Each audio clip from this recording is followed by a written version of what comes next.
Ние многу работи на брзина ги направивме од пржино па наваму.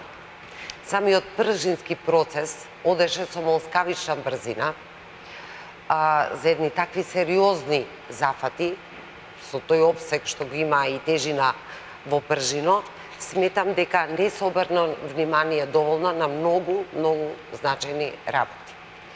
Се донесоа решенија во пржино кои што не само кршат закони, туку кршат и устав.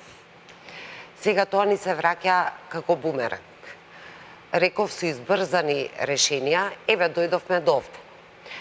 Ако се сеќавате, целокупната реторика во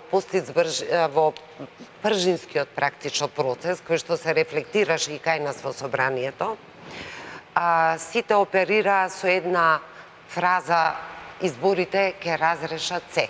Ајде на избори, изборите ќе решат политичката криза.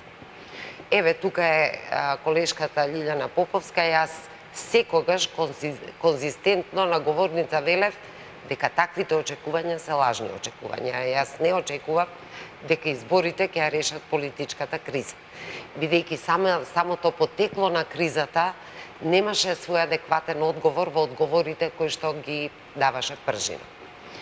Од тој, поаѓајќи од тоа, јас на некој начин пречувствував и знаев дека изборите ќе не внесат во една постизборна криза.